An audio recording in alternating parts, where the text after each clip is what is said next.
Howdy, partners. This is a new edition of the Processing Blue podcast, a Panthers podcast. I'm joined by fellow Panthers beat reporter Alex Zietlow. I'm Mike Kaye. What's up? The other beat writer for the Carolina Panthers. That's what. Is this what we're gonna do? Yeah, this is what we're gonna do. It's so funny because you do not repeat anything in your intros ever, besides making sure that people know that I'm the other beat writer. That's the one thing you repeat, bro. I said I'm the other this time. Oh, did you? Yeah. All right, Zach, we're gonna have to play that back. I was gonna try to use some false humility here. Oh, okay. What are we? Anyway. Clearly, I'm just like super insecure over here. Yeah, I mean, we clearly have something brewing. But so do the Panthers, okay? So the 53-man roster cut came and went. That's what you call a segue. That's fantastic. And the Panthers have 24 new faces who were not here in 2023. Probably a good thing considering the team went 2-15. And Alex, we were there to document it all. Hopefully we'll be able to document a much better season in front of us with the Carolina Panthers as they bring in 9 new offensive players this offseason, 15 new defensive players, including 3 new DBs off of waivers. So a lot's happened in the last week. We wanted to wait to record this podcast until most of the roster was set. There's a lot of moving and shaking. The only 3 positions that have nothing but holdovers are quarterback, running back, and special teams. And, wow. I mean, we're blessed because J.J. Jansen's still around and he can provide us with the occasional quote. And makes a killer playlist. And he owns 2 minor league sports teams. Who knew? I mean, the list goes on. I mean, what can't that man do? I see him throw to DBs. I see him... Well, no, that's pretty much it. He long snaps and he owns teams. Anyway, we're letting this get a little bit away from us. That's man, okay. If you really don't have a sense of humor, you must hate this podcast. No, it's our brand. Let's keep rolling. We're goofy. We're also joined by the legendary off-camera presence. Oh my goodness. Of our producer Zach. Oh yeah. So let's get into this because we might have 3 guys on the roster in this room, but the Panthers have 53 men on their roster. Just to give you an update, Jalen Coker, who just made the internet explode when he was released in the second wave of cuts after the waiver wire, he has passed through waivers, according to my source. He is going to re-sign with the Panthers. I'm sure that on their practice squad, I'm sure that'll be announced by the time this podcast is up. Mm-hmm. But none of the Panthers players that they put on waivers, not during the 53-man roster, not during the post-waivers things, were claimed. Mm-hmm.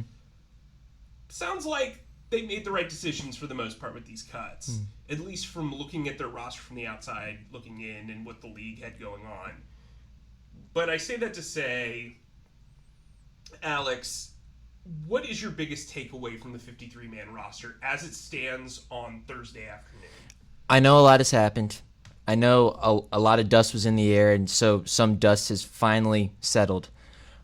I will say, though, a lot of the churning and a lot of the minutia of this roster movement has been with guys who may or may not make huge splashes for the Panthers this year. And so I think if you are a casual Panthers fan, the biggest takeaway is, and this is still might be a little inside baseball-ish, is the pass catching group is there's still some precarity there. And I would want to specifically go onto this tight ends group. You got Tommy Tremble, you got Ian Thomas, you got Jatavian Sanders, who you spent a draft pick on in April. And then Jordan Matthews just got elevated from the practice squad to the active roster this morning, which is a nice reward for him considering he had such a good training camp, and he's kind of become this like important influence in the locker room. Someone who gets work super early. You know Jordan Matthews really well. You can speak more on him, but outside, those are the 4 tight ends on the active roster at the moment. We don't know what's happening with Ian Thomas. We don't know if he'll be ready by week 1. Dave Canales was mum about that yesterday when I asked him. He declined to answer it. Dan Morgan was also mum today when we asked about Ian and various other players battling injury on the active roster. So And Tommy Tremble, of course, is battling. It has a hamstring that is quote unquote heated up on him, and he's like going back and forth on that. So who is going to be the go-to tight ends in this group? Can the Panthers are the Panthers confident going 12-man personnel at times? That's interesting, and that's at least interesting to me, particularly when Bryce Young could have really used a tight end last year, early on in his rookie campaign. That's what I got. And then, of course, you got these questions at wide receiver, but I want to focus on the tight ends. Mike, what about you? You got a 53-man roster main takeaway? I mean, we've talked about it a ton of times. Edge rusher is a problem. Yeah. I think the Panthers are aware of that. I think they know that coverage is going to have to make up for a lot of stuff, which is why they have 11 DBs, and they've gone the length route. The Panthers have brought in 4. Actually, technically 5, if you want to count the practice squad, 5 corners who are over 6'1", over the last 7 days. Including a thrilling one in Mike Jackson. I'm so proud of you. Anyway, but there is a new sheriff in town. Oh, he didn't. He did not just do that. Yeah, and, he's a guy that claimed off waivers. Jamie Sheriff, pass rusher from Seattle, had a really good preseason, had 3 sacks during the preseason. That's an average of 1 per game, if you will. I'm doing simple math with my son at home who just started elementary school. I feel like I should get in the mode. Yeah. We should have like a parent corner at the end or something. We should. Anyway, that said, Jadeveon Clowney's the only guy really who can rush the passer, proven-wise. DJ Johnson showed me some stuff in that preseason finale against the Bills. I think Iku Leota still has some pass rushing upside. I think he deserved to make the roster. And then Caleb Chason, who has been a bust of epic proportions as a former first-round pick for the Jaguars, has made the team. But he is actually a relatively good special teams player. They had the ability to cut him pretty easily despite him getting a free agent contract, and they kept him around. So they're going to have to make up for pass rush with coverage like they did last year. And they had a pretty good pass defense last year because of the scheme, because Evero is brilliant in calling zone coverages and mixing them with man and disguising all this stuff. I think the defensive line, since you touched on the offense, I'll go a little bit more into the defensive personnel. I think the defensive line is going to be much improved, especially from a run-stopping perspective with A'Shawn Robinson in there. They love LeBrian Ray and Nick Thurman. Those guys are back as like the key backups.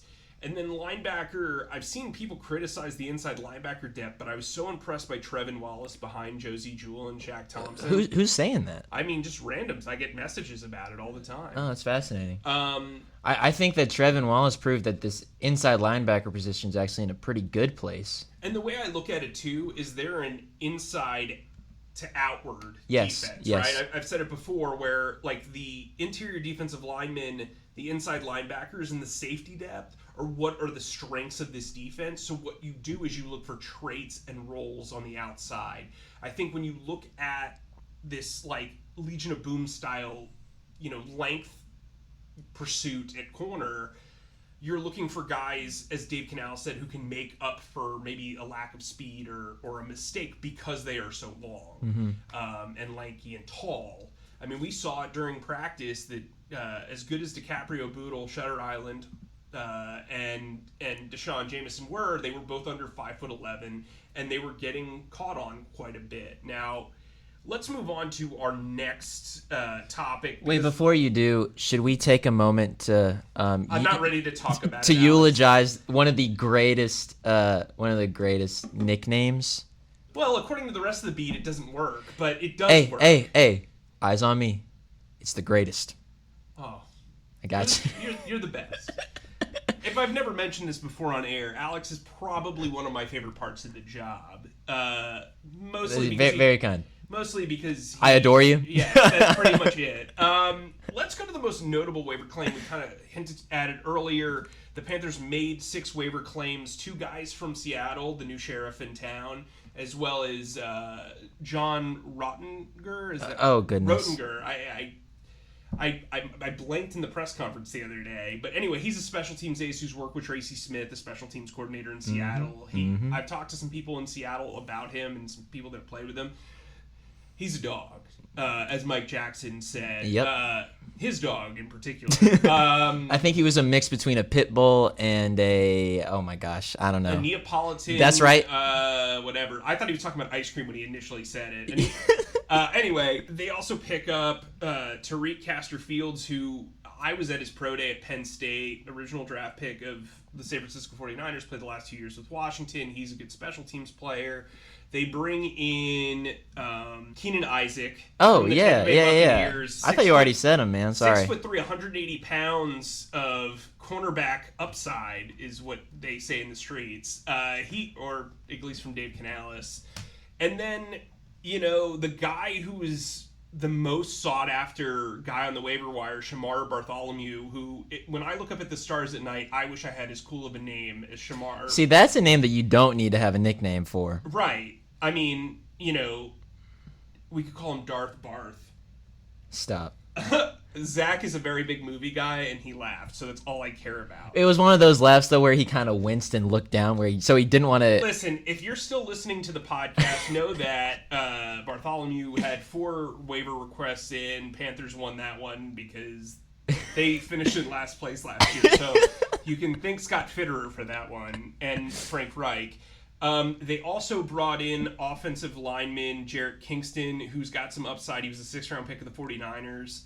I think that's pretty cool in that you can pick up a 6th-round pick after trading away your 7th-round pick for Mike Jackson, the dog man. And so I think, they did a pretty good job at this cut-down deadline. I mean, I think they realized what they were. Who is the guy that of that 6-man group that you think can be the biggest contributor right away, or do you think has the most upside? Yeah, it's interesting that Shamar Bartholomew was the guy that... Right. Oh, God. I could barely say his, full name. It's quite the mouthful. To be clear, Alex Zietlow is quite the mouthful as well. But surprised to hear that, considering Keenan Allen was one of the... not Keenan Allen. Oh, my gosh. Keenan Isaac. Both of our brains are a little punch drunk right now. It's been a long week, guys. Keenan Isaac, the guy that Mike Kaye got right. If you go to charlotteobserver.com and look at the list of guys... I'm actually, giving Mike way too much props this podcast episode. We might need to edit it down a little bit. Yeah, Zach's kind of we've reached our growth budget for words. Yeah. Keenan Isaac's going to be my guy that I think is the most notable waiver wire claim. Didn't work with Dave Canales, but lined up opposite of Dave Canales' players. He was in Tampa Bay last year. 6'3", 190 pounds. He really fits the player profile that Brant Tillis, that Dan Morgan, that Dave Canales want in the outside, kind of like you were talking about. He's long. He's lanky. He's the guy that I think can make the biggest impact, and of course he made an immediate impact. Today at practice, Dave Canales said that he got an interception, which was funny. You could tell that when Dave was at the podium, he was like, should I say this? Should I not say this? Whatever, I'm going to say it. And then he explained that Keenan got an interception. But yeah, that's the waiver wire guy that I'm going with. I mean, he's one of the 3 cornerbacks. He's probably among the most talented guys on the waiver wire, which is why the Panthers took advantage of him. Mike, are you going with another cornerback, or are you going with someone else for biggest, most impactful waiver wire guy? So I'm going to go with Radigan. That's his name, John Radigan. Sorry about that guy. Did you just text a source to be like, how did you pronounce his name? No, I just looked at my former tweets. My brain is just not working. That's fair. It's the first week of school, and I've got to remember 90 guys going in and out. Yep. I just think, they've put such an emphasis on special teams, and to give your special teams coordinator a guy that he knows will work, especially at the linebacker position, because really that's what the waiver wire is. You get young developmental guys that you think can be better in your system, and special teams help. And to have a guy who's been in the league for 3 years, knows what the special teams coordinator wants, going to make an instant impact, I think that's really important because it helps you with your linebacker depth, so that Trevin Wallace doesn't have to be that guy that steps up. They kept Claudin Cherilus, who did a really good job on defense this year, but he's really more of a special teams guy. So to have Radigan and Charles working that stuff. You don't really have to expose anybody else to those major roles and count on those guys. And I think that that's really important. I think bringing in the corners is really important too, but I think you're going to see that 1 through 4 are definitely right off the jump are going to be J.C. Horn, Troy Hill, Dane Jackson if he's healthy. Well, Dane Jackson when he's healthy, but off the jump it'll be J.C. Horn, Mike Jackson, Troy Hill, and Shaw Smith-Wade. And then probably by week 4 or 5, you're going to see Dane Jackson come back, and maybe one of these guys is like allocated to the practice squad. So I don't think you should put the cart before the horse when it comes to these cornerback pickups. But I do think the bright side is that people really wanted Bartholomew. You got an up-close look at him in joint practices and in the preseason. Those are important. Keaton Isaac has worked with Dave Canales. He's seen what he can do. Tariq Castro-Fields, he's been around. So maybe that's the upside. And so if they can compete as a three-man weave behind the top 4, whatever that may look like for the first month or 2 months of the season, that's advantageous. But for right now, I think Radigan's going to have a big role off the jump. Wouldn't be surprised if he makes a big special teams play on a kickoff or a punt right away. Very cool. So let's kind of move forward a little bit with our biggest concerns of the cut down. I'm going to avoid the edge rusher thing. I'm going to take the edge rusher thing out of the lineup here because we've already talked about it. But what's your biggest concern outside of pass rusher? Oh, my gosh. Well, pass rusher was the thing that I was going to talk about. It would have given me a chance to talk about Jadeveon Clowney. Hey! Drink. I mean, I kind of did answer this as well with the biggest takeaway. The tight end position is a concern. I think just when you take a look at this entire team, there are places to upgrade, and I think that's what Brent and Dan talked about a lot today. I know it wasn't the most compelling thing that they said, but they said that we're going to be involved in we're going to be aggressive in continuing to upgrade this lineup. I think there's something to be said about my team is on the field right now, and the Panthers just aren't there. It's a unsatisfactory answer, but if I can't talk about the edge rushers, I don't know. I don't exactly know the biggest concern at the moment. Do you have one? Yeah, I think I haven't seen enough of Xavier Legette to feel like he's going to have... Oh, so we're not talking position groups. We're talking about a singular player? Yeah, okay. Or whatever you want to make it. I think, like, there are some young guys who on offense who, like, the jury's still out. Like, I have not seen Legette catch a competitive pass in a game, right? Yeah. Like, so I don't know what he is right now. And look, I think there's plenty of time to show what you are, but I do think there are going to be people in the fan base that watched Jonathan Mingo last year and said, wow, that rookie year is terrible. Mm-hmm. Again, my favorite stat from last year, Bryce Young's sack yardage was more than what Mingo caught for last year. And so I think while Mingo has progressed in year 2, you want to see more of a quick return from Legette, who was a first-round pick, who they traded up for and got the 5th-year option for. And I'm weary of that. Look, wide receiver is a tough position to play as a rookie. There are some guys who get it right away. There are some guys that take years. We saw that with Terrace Marshall. He didn't have a good training camp until his 4th year, and he still got cut, right? Yeah. Because he didn't play special teams. Yeah. So I think from that perspective, there's a level of concern with asset allocation because not only has Legette not shown a lot. I mean, he's shown flashes in practice, but practice is practice. And Jonathan Brooks is going to miss the first 4 games of the season. So your first 2 picks, both on offense, both are big question marks entering the season. Yeah. And there isn't that glimmer of hope, in my opinion. I still think Legette can be a very good player. I just don't know. Yeah. Just to piggyback off what you were saying, the Jonathan Brooks thing, in April we thought that he was going to be ready by training camp. By late July. But we were wrong. Yeah, and then by late July, I love it. By late July, we thought he was going to be ready for the regular season, and now he's on IR designated to return.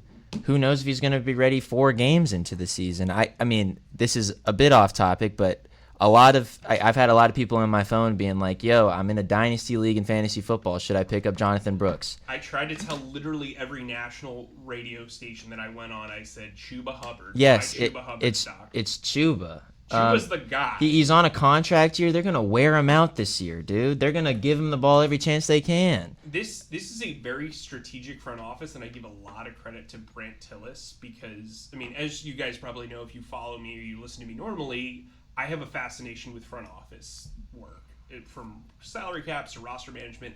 Like, a lot of to talent evaluation. Yeah, this is straight out of the Joe Banner, Andy Reid, Philadelphia Eagles, Kansas City Chiefs sort of playbook. The way that they are taking their lumps with this salary cap stuff and not being too aggressive with their internal contracts of restructuring or adding void years. The way they are not allowing, guys who maybe have potential to cause them to panic in cuts. Like, I think strategically, good teams run running backs into the ground while they have them on cheap contracts, and then they bring in the next guy. That is a fact in the NFL right now. Chuba Hubbard wants this opportunity. They want to give it to him, and they want to keep Brooks intact going into year 2 because he's the future. Yeah. And they also have Miles Sanders, who has a lot to prove as well. So I think it's not a matter of where Brooks fits, because I think once he's back, he's going to upstage Miles Sanders down the road. But the reality of it is, if you're not starting Leggett and you're not starting Brooks, what type of instant impact are you getting from that draft from an offensive perspective? Trevin Wallace, the number 3 linebacker, Shaw Smith-Wade's the backup nickel. Like, those guys have carved out some pretty good tape and roles. But in essence, you're concerned about those top 2 guys. Yep, 100%. And speaking of guys who were taken early, yeah, and who have not panned out, I wanted to offer up a Kaye's take on Terrace Marshall. Oh, baby. Okay, so Terrace Marshall is a very polarizing player. I think a lot of people have bought into LSU and the potential that he's shown, and maybe he's needed time, and maybe it's... Well, his measurables are off the charts, too. Right. He's an athletic freak. Last summer, he played extremely well. Then they put on pads, and he turned into a ghost. This year, they put on pads, and he exploded. He had the best practice of anyone against the Jets, and during practice, I thought he was terrific against the Bills. Ultimately, as I mentioned earlier in the podcast, they put an emphasis on special teams. Marshall just couldn't play special teams. I don't know if it was a want thing. I don't know if it was a skill thing. I don't know if it was a thought process thing. I don't know what it was. He just was not. He was a non-factor on special teams. And when you're looking at a team that's trying to build a culture, you need guys who can compete at a high level in every phase. Whether, I don't think Marshall was a complete wide receiver. I think he was really a Z wide receiver, didn't really play X. Was not. He had some moments in the slot with Steve Wilkes. But I think that was more so of just beating teams up, in the tackle box and getting free releases and all that stuff. He's signed with the 49ers practice squad. Good for him. That's a good place to learn. Kyle Shanahan's a brilliant offensive mind. What I'd say about Terrace Marshall is sometimes when you've had so much adversity and on top of that so many different teachers, you're learning so many different things, and it's hard to compartmentalize what you learned in the past and what you learned in the future. Very nice guy. We got to know him in the locker room. Was always accountable. Yep. I thought he handled the trade request well last year. I think it says a lot that he was not claimed, because really his upside right now is a 4th or 5th wide receiver, and if you're a 4th or 5th wide receiver and you can't play special teams, you're basically a luxury on the side of useless in a lot of ways, because you're not going to get, unless you're in an offense that rotates wide receivers like a merry-go-round, which is not in vogue right now, especially for a guy who really plays the Z position.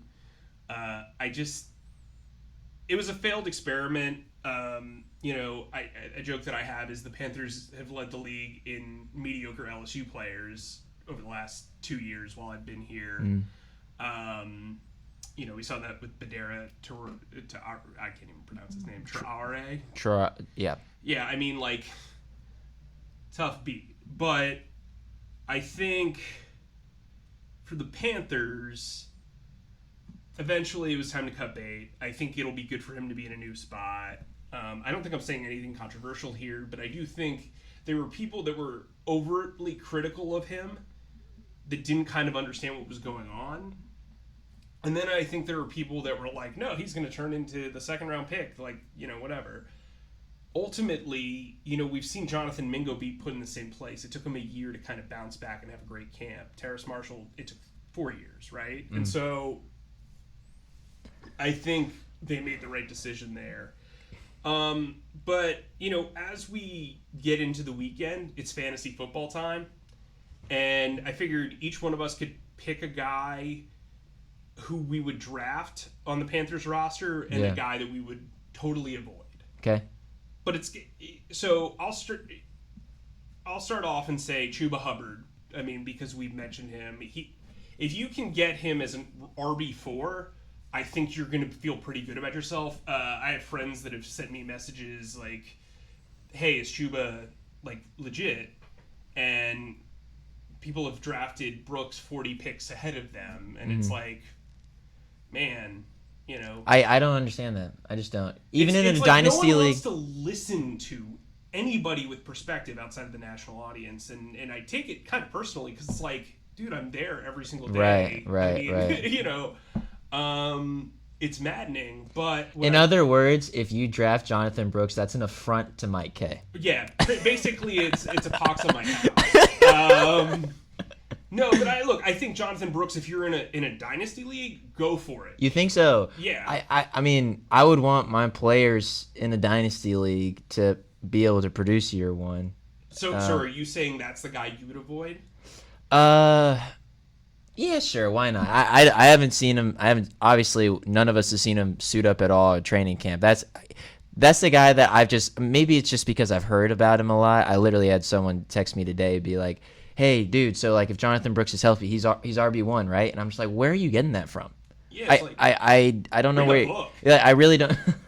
I really don't know where you're getting that from. Okay, that'll be my guy to stay away from. My guy to get Deontay Johnson. Ooh, yeah, bring it to the house. I mean, that is one guy who I kind of, if you are asking for low-key advice, that's the guy I would take. I mean, he can stretch the field. He's getting targeted like Adam Thielen was last year in the preseason. He's explosive. I think he's going to score some touchdowns. You know what I've just realized? What? Zach had us do this segment, and our draft is tonight for the Charlotte Observer Football League. Oh, my gosh. He just got, he got a peek at our draft strategies right there. Oh, my goodness. Okay, well, the rest of our colleagues, they're not going to be able to get this. Yeah, get this game. I mean, Friday they're going to listen. They're going to be like, "How did I let him get to this round?" Yeah, that's right. The guy that I would avoid, you've mentioned him, Adam Thielen. So Adam Thielen had a great year last year. I think with Jatavian Sanders and Deontay Johnson and Chuba Hubbard running the ball and Miles Sanders having a truly defined pass catching role and Jonathan Mingo and Xavier Legette, I think things are going to be a little different. I still think he could have 60 catches for 600 yards and 4 touchdowns, but he's not a red zone type of receiver. I think there's so many mouths to feed in the red zone. Jatavian Sanders, Tommy Tremble. Deontay Johnson's actually been pretty good in the red zone despite being a smaller wide receiver. Mingo has kind of grown up a little bit in that red zone area after having no touchdowns last year. Xavier Legette, I would use him in every red zone package imaginable. For sure. He outweighs every corner by roughly 25 pounds at least. I say that to say, outside of Deontay Johnson and Chuba Hubbard, ear him up, Zach. I would avoid every single Panthers player like the plague. Unless you're in a 12-man league that has 4 flex spots and whatever. Wait and see with the rest of the group. But I do think Deontay Johnson is a great. I think he's good for 900 yards and probably 5 or 6 touchdowns. I think Chuba Hubbard's going to run for 1,000 yards, probably catch another 300 yards, and have probably combined 8 to 10 touchdowns. I think that's a... Wow. Yeah, I think this is a big year for Chuba. If he can stay healthy, the way he's running the football, like, he's got so little, wear and tear on him because of the last few years and having injuries, but not injuries that are, lingering. Right. So, as Zach takes notes and gets ready and saves Chuba Hubbard in his phone, wow, you're a genius. You're an evil genius, Zach. No, you're not evil, Zach. You're great. Mike, this was really good. What was really good? I just think the whole podcast was really good. I just blacked out for 40 minutes. Well, this is kind of what you do. When you're on deadline, you black out, and then you come to and you're like, "Wait, Alex, does this make any sense?" And I'm like, "Yes, Mike, it's really well done." So my son plays Roblox and literally has a conversation. Oh, so we are going to do Parent Corner. Yeah, okay, yeah. all right. He has an ongoing conversation with himself for roughly 2 or 3 hours, and my wife's like, "He's your son," and I'm like. Yeah, I would hope so. Yeah. It's good to find that out 5 years later. But anyway. Yeah, but anyway. She's gonna love this podcast. I really hope she does listen. She's got a great sense of humor. My wife is the best. Oh. By the way, in the comments section, if anybody wants to give me advice on elementary school life or new elementary school life, I would greatly appreciate it. Yeah. Okay. And speaking of elementary school life, Alex, take us out. All right.